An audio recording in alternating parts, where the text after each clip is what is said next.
Those guys haven't taken a college hit yet. No, they've.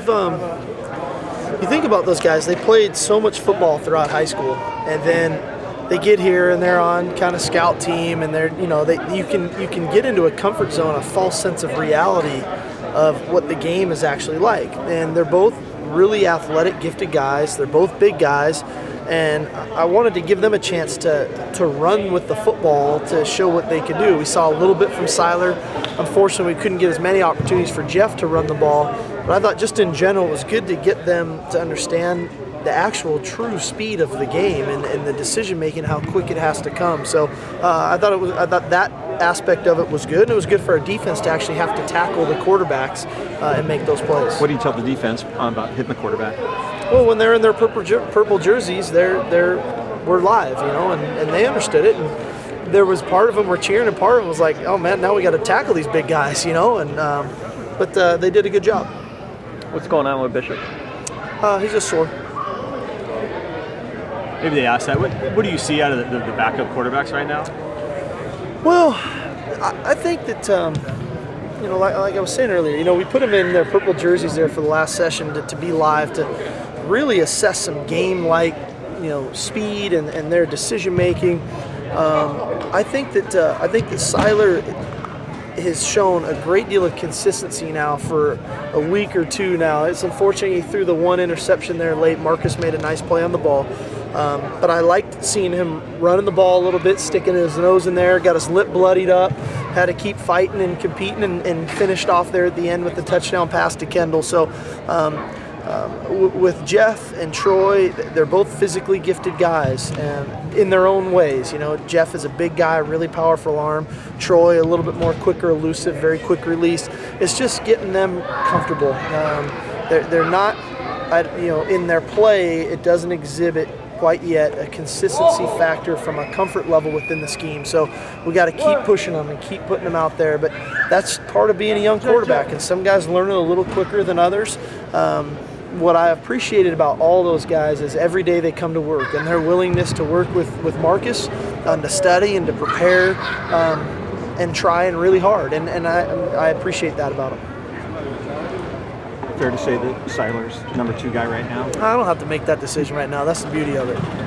Steve, we haven't had a chance to talk to you since the statement about Austin came out. I mean, how frustrating is it that that's still kind of dragging on and has been? Well, we knew this would be the process with him.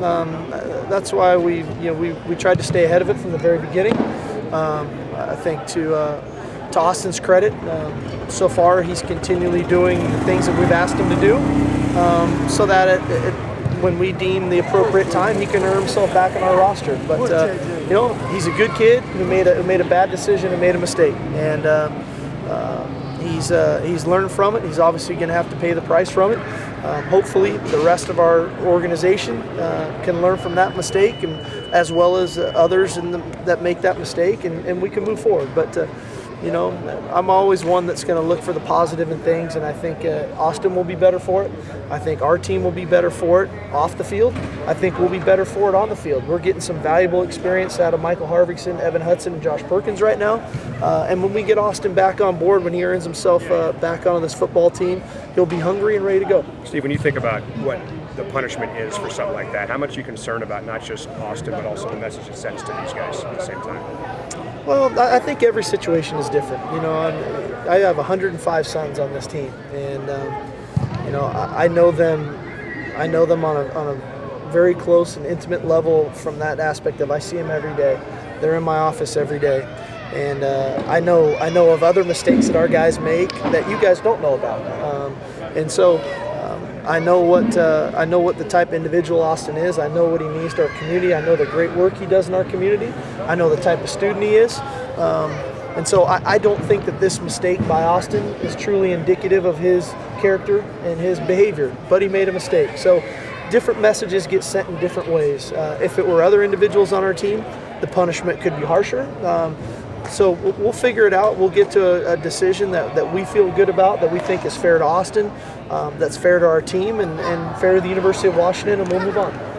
You talked about De'Arnea Campbell the other day, kind of touchdown over there. What has he done this spring to maybe elevate himself at that spot? He's playing really consistent football, and I think he's a great example for our team that when you just keep doing things right, especially in this style of play, when you're playing this up-tempo of an offense, the ability to focus on your job and your task for that next snap, regardless of how tired you may be, that's something that DeAndre's done a really good job of. He lines up, he does his job, and when the ball gets thrown to him, he makes his plays. When we ask for him to block, he blocks really well.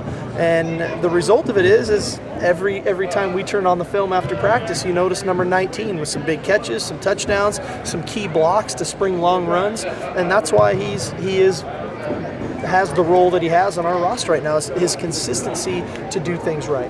You obviously have a lot of receivers coming in the fall. Yeah. I mean, a guy like him may be important in the spring to do that a little bit. He's going to get a lot more competitive in the fall. I think it'll get competitive, but we saw this last year out of DeAndre. He's not going to be too concerned about who shows up and how many stars they were ranked and all that stuff coming out. He's going to prepare himself, he's going to work hard, and it's going to take a lot for somebody to come in and beat him out.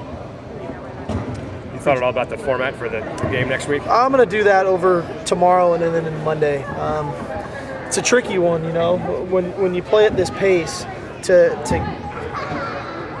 when you're trying to sub, it's hard to sub and have teams. And so I want to make it a really good format for our fans so it's entertaining, because I think we have an exciting football team and a good football team. So I want to give them the opportunity to see that. I'm also cognizant of the fact that it's open to the public and that it's on national television on Pac-12 Network. And so, how much we do schematically, we have to figure out.